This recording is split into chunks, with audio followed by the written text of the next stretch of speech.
Zelensky जो Ukraine president है, उन्होंने कॉल की है prime minister of India Narendra Modi ji को। कि इंडिया के जो स्पोर्ट्स मिनिस्टर हैं अनुराग ठाकुर साहब, वो कह रहे हैं कि इंडिया जो है वो 2036 के लिए ओलंपिक गेम्स के लिए बिड करेगा। इंडिया का बढ़ना, जितना इंडिया बढ़ेगा उतना चाइना घटेगा। वो अब टिपिंग पॉइंट आ गया है कि ब्रह्मोस एक ऐसा हथियार है, ये बहुत अनस्टॉपेबल है, और अगर इसको सुखोई पे लगाया जाए, ये कॉम्बिनेशन ऐसा बनता है कि जिसको रोकना ऑलमोस्ट इम्पॉसिबल है। और वो इंटरनेशनल लीग के बड़े बड़े मुल्कों में शामिल हो गया मुख्तलिफ हवालों से। इकोनॉमी के हवाले से देख लें, जो इंटरनेशनल रीअलाइनमेंट इन पॉलिटिक्स है उस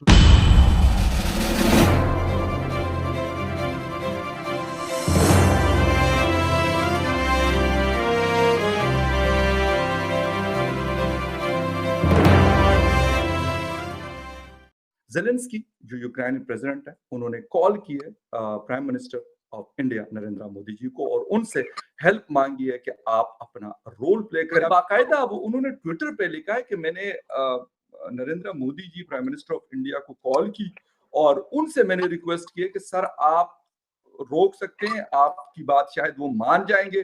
पुतिन ने क्या किया? पुतिन ने अपने तेल का मार्केट सेट किया, पुतिन ने अपने कोयले का मार्केट सेट किया, पुतिन ने अपने रियल एस्टेट का मार्केट सेट किया। पुतिन का मेन मकसद है आर्टिक। जब दुनिया इधर उधर फंसी पड़ी थी, पुतिन ने आर्टिक पे अपना कब्जा जमा लिया। आर्टिक कमांड भी वहां खड़ी है उसकी, आर्टिक पे अपना कब्जा जमा लिया। तेल कहाँ है फ्यूचर में, मिनरल्स कहाँ है, सब कुछ कहाँ है फ्यूचर में, सब चीजें आर्टिक में। आर्टिक में जहाँ दुनिया इधर उधर भटक रही थी, रशियनों ने जाके अपना कब्जा जमा लिया। और ज़ेलेंस्की को क्या दिख रहा है? ज़ेलेंस्की को दिख रहा है कि अगर रशिया ने एक और हमला किया, जो मैंने आपको बोला था रशिया हमला बढ़ाएगा, आज कारकीव पे जबरदस्त हमला हुआ। अगर रशिया हमला बढ़ाएगा, ये और लैंड लूज करेगा, और अभी ये लैंड लूज करा, फिर ये जिंदगी भी लूज करेगा। ये सोच रहा है कि अब आके मैं बचा लूं। अब B4 लीडर्स में कौन कौन है? B4 में चाइना, इंडिया, रशिया और यूनाइटेड स्टेट्स ऑफ अमेरिका। देखिए, यूएसए के पास जा नहीं सकता, चाइना के पास ये जा नहीं सकता, रशिया से लड़ रहा, तो बचा कौन? बचा इंडिया, आया मोदी जी के पास। और आपको याद होगा फगर भाई, केवल 10 दिन पहले इसके मिनिस्टर ने ट्वीट किया था कि तुम इंडिया, तुम इतना रशिया से पैसा बचा रहे हो तेल खरीद के, तुम्हें हमारे लिए करना चाहिए, तो your blood is on our hand. तो मैंने उसको जवाब लिखा था, मैंने कहा व्हाट आर यू डूइंग? तुम अपनी जमीन पे, you are fighting America wets war on your soil and with your blood. तो हमें कह रहे हो व्हाट आर यू डूइंग? तुम कर क्या रहे हो? हम तो भाई अपने नेशनल इंटरेस्ट में सस्ता तेल खरीद रहे, तुम क्या कर रहे हो? अमेरिका की लड़ाई अपनी जमीन और अपने खून से लड़ रहे हो। बिल्कुल, इतने दूर पार से ले आकर इधर लाया। और अब ये देखिए, क्योंकि अब ज़ेलेंस्की को ये लग रहा है यार ये लड़ाई सस्टेनेबल है ही नहीं, मैं ही मरूंगा, मैं ही पिसूंगा, मेरे लोग ही पिस रहे। तो उसने क्या किया? अब उसने आंकड़ा लगाया, वो P5 के पास नहीं गया, वो यूनाइटेड नेशंस के पास नहीं गया, क्वाड, Y2U2 वो किसी के पास नहीं गया, सिक्योरिटी काउंसिल के पास नहीं गया, UNHRC के पास नहीं गया, WHO के पास नहीं गया, वो सीधा है मोदी जी के पास।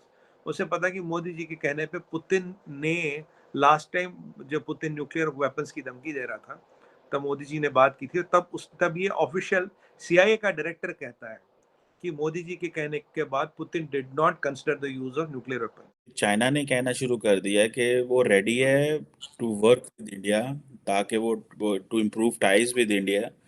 ये क्या गुगली फेंकी है इंडिया ने? There is something cooking behind the scene. India का बढ़ना, जितना इंडिया बढ़ेगा उतना चाइना घटेगा। वो अब टिपिंग पॉइंट आ गया है।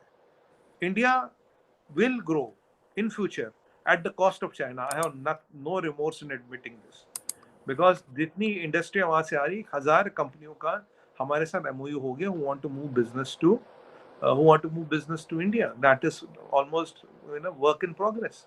और एक और बात बताओ, इनका जो एक और दोस्त है एलॉन मस्क, उसकी चाइना से बड़ी फैक्ट्री जर्मनी में लगने वाली है, लग गई है, शुरू होने वाली है, अभी शुरू नहीं हुई है।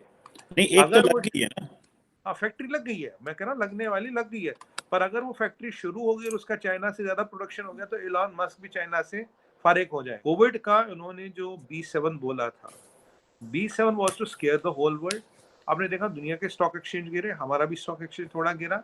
B7 was to again create the panic. दिक्कत क्या, जब इनकी इकोनॉमी स्लो हो जाती है तो दुनिया को स्लो करने के चक्कर में घूमते हैं। कभी कहते हैं B7 है, कभी कहते हैं 60% चाइना होगा, कभी वुहान पूल पार्टी कहते हैं, कभी कहते हैं 5000 डेथ है, कभी कहते हैं कुछ नहीं चाहिए, कभी कहते हैं कि तुम्हारा अगर कोविड नेगेटिव हो गया तो तुम्हें अपने अपार्टमेंट में भी घुसने नहीं देंगे, आप कहते हैं कोविड टेस्ट ही नहीं चाहिए। अरे कि इंडिया के जो एंटीवायरल्स हैं और दुनिया के भर के मार्केटों से ये 2 नंबर में मंगा मंगा के वो खा रहे हैं। इंडिया ने तो बड़ा क्लियर कर दिया है कि जो दोनों मुल्कों के ताल्लुकात जो हैं वो डिपेंड करते हैं बॉर्डर टाइज के ऊपर। और आप क्या समझते हैं, क्या ये इंडिया की बॉटम लाइन है कि बॉर्डर ठीक करोगे तो बिजनेस ठीक होगा? कि इंडिया के जो स्पोर्ट्स मिनिस्टर हैं अनुराग ठाकुर साहब, वो कह रहे हैं कि इंडिया जो है वो 2036 के लिए ओलंपिक गेम्स के लिए बिड करेगा। और अगले साल इंडिया के अंदर जो है वो वर्ल्ड कप, तो क्रिकेट वर्ल्ड कप तो हो ही रहा है। हम पिछले 20 साल से दहशतगर्दी से लड़ रहे हैं। इंडिया ने जो है वो ओलंपिक गेम्स पे नज़र डाल के बैठ गया है कि हमें वो होस्ट करना।